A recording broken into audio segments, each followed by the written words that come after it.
All right, podcasting is changing, and with it, the attitudes of podcasting companies needs to change too. So why are some companies in podcasting still trying to complicate things and make you feel bad about not being a quote-unquote expert?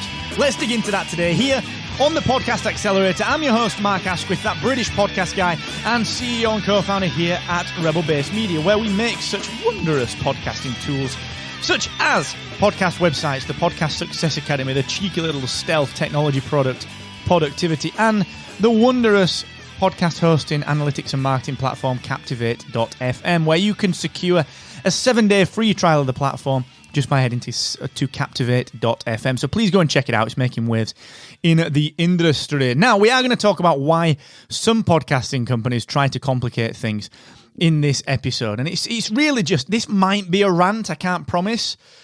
Honestly, I can't promise. We'll see. But before we do that, I just want to give a quick shout out to AWeber. 10 seconds to tell you that they still power my email marketing every single day. It's how I connect with listeners. I get so much feedback via email from the emails that I send out, letting people know that a new episode has dropped. And a lot of the time, it's how I come up with topics to talk about because people ask me questions by return. So if you're not connecting with your listeners via email, please go and check out AWeber, because to me, they are the best in the biz, and they're always making fantastic changes to their platform to support you as a creator. So please go and check out markasquith.com/AWeber. Now, being in the podcasting industry now for 6 years or so, I can honestly say that one of the biggest things holding the industry back, and in particular the industry's reputation back, is that many of the quote-unquote old school people in the industry still try to hold on to podcasting being complicated, generally making newer podcasters feel bad about themselves and treating them like fools. This, in my opinion, has to stop. Now, let me just add some context to this. First of all, this is not bashing anyone in particular. I've got a lot of respect for everyone in the industry. I genuinely have. If you know me, if you've met me, you know that I treat everyone with the same level of respect. You'll never see me on Facebook poo-pooing someone else. You'll never see me on Facebook putting someone else down. You'll never see me on Facebook questioning or arguing with people just for the sake of being grumpy. That is not me. That is not our brand. That is not my brand. However, the amount of podcasters that come through to our platforms and say, wow, this is so refreshing, I feel like a human, I feel like I'm being talked to like an equal, is absolutely startling. And I think it's one of the things holding back the industry. Now, you know, if you go back to 2005, you know, podcasting was difficult, and it's still difficult. It's still a very technical industry.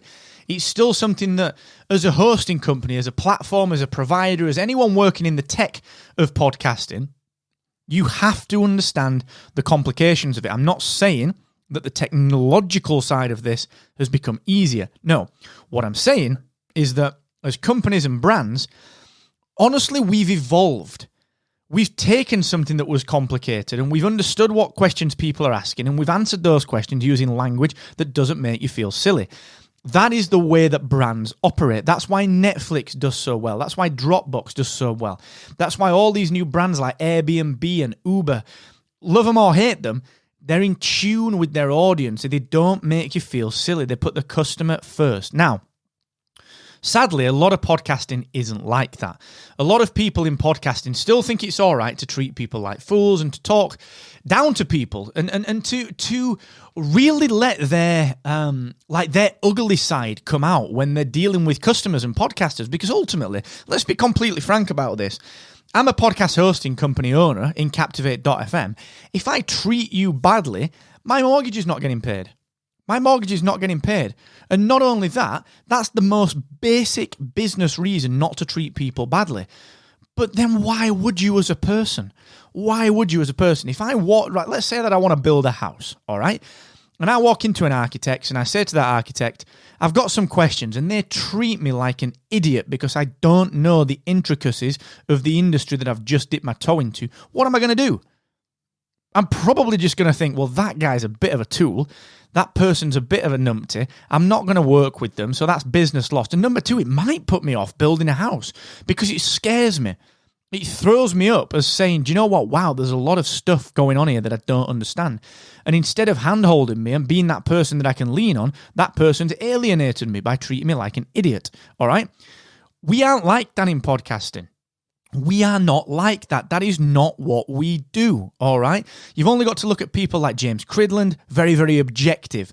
He doesn't mince his words. He doesn't hide behind things. He will tell you as it is, like it or lump it, all right? Evo Terra, absolutely fantastic person, just really demystifying podcasting and being very, very open and friendly about it. Like, Evo's not a knob. Like, he's not going to go out there and make you feel silly about this, but he's one of the OG podcasters. You got people like Dan and Steve at Pacific Content. You got those guys demystifying podcasting, all right? And this is what I'm talking about. The industry, if you imagine that for the industry to grow and to be where it needs to be, it needs more money at the top end in the brands.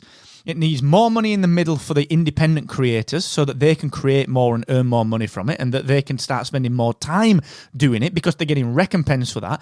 And it needs more quality shows at the bottom end to then move up that ladder.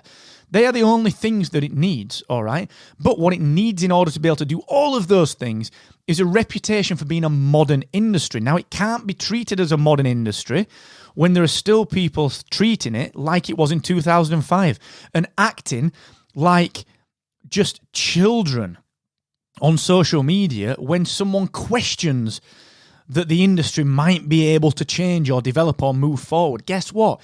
It is doing it. It's moving and changing around you. All right? You've got to move with it. And the bottom line with this is you cannot treat people like idiots. It is that simple. You have to be nice and respectful. And you can't expect people to then want to work with your company if you're being a numpty. You simply cannot expect it because where people didn't have choice 5, 10, 15 years ago, now they have choice, all right? And guess what? You can't put a cigarette paper between the top 5 hosts. The only difference in the world, purely the only difference in the world, forget your IAB certification, that is just becoming a standard. No one cares. It will be a standard. That is it. All right? Done. No one cares about the fact that you've been in the industry for such a long time. If you've been there 5 years, 10 years, 20 years, it does not matter. All right? What matters is how you treat people today. All right? And I'm saying this from a place of friendship. I've got so much respect for everyone in the industry. I share beer, I share breakfast, I share lunch, I share events, phone calls, conversations with everyone in the industry. I know a lot of people in the industry. But there are some people that don't respect the other people coming into the industry, and that is not right, all right? I've been in this industry long enough now that people look to me for advice. I'm not an expert in this industry. I still don't feel, because genuinely, I'm always learning. I will never feel like I'm an expert in anything because my inquisitive nature always guides me to want to learn more. That's why I look to people like Evo Terra as the expert. He's one of the few people that I actually take inspiration from. It's very rare that I'll listen to anyone and take heed of anything, really, because honestly, I like to make my own opinions. But Evo's someone that I'll take with a nice, objective grain of salt because he thinks like I think. And it goes to show that he thinks like I think because we independently came up with the idea. Evo's been doing it a long time. I independently came up with the idea without even knowing about Evo of creating this Podcast Accelerator show. And it just, people like that, you gravitate towards, people like you. And the thing is that what you tend to find is that if there's something new in any industry, the incumbents will get angry. We've seen it in some startup industries that we've disrupted in the past, where people tried to buy us out early. Some of the biggest brands in the world tried to buy us out in some of the old industries that I've been in because they were doing the same thing. They were treating people like numpties. We came in treating people fairly and as human beings, and they tried to buy us and take us out because they didn't like it. All right, that happened years ago. It's happened twice and 3 times now. This is what I'm talking about. Podcasting is now becoming that type of industry. And as a podcaster, you hold the power, all right? You hold the power. The power is no longer with the incumbents. It's no longer with the companies that were there from day one. Sure, they've got a massive knowledge and a heritage in the space, and that should always be respected. Always be respected. But that doesn't mean you've got to put up with people being, frankly, not very nice to you. All right. So just look out for that in the Facebook groups, on the Twitter chats. Just be careful of that. If you find yourself subjected to that, tag me in a post. All right. I will be there and I will fairly appraise this situation and dive in and try and smooth things out, because I don't like seeing this. I've always had a problem with people. Honestly, I've always had a problem with kind of people treating people unfairly. It's one of my flaws. I like to try and get involved and sort things out when I see people being treated unjustly. I don't think I'll ever change, but it gets me into situations that sometimes I wish I wasn't in, because I just can't stand by and let these things happen. It's just not in my nature. All right. So find the people that are inspiring to you. Find the people that aren't treating you like fools. As a podcaster, you hold the power in this industry, all right? You are creating, you're investing in the industry. Every time you pay your hosting fee, all right? Every time you pay something to a consultant, you are supporting this industry and you are creating in this industry.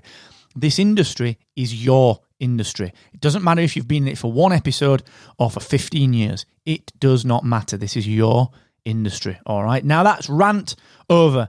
Much love to everyone that supports me on this one. I always give a big shout out to Evo, because he really is, we don't talk as much as we could do, but he's a good friend. I got a lot of love for him and really admire what he does. So please go and check out Podcast Pontifications. He looks at things through a very pragmatic lens, and he's got a very, very strong way of wording things. And please just go and check out Podcast Pontifications. Big shout out to Evo. So as always, thank you for joining me. It's always a pleasure.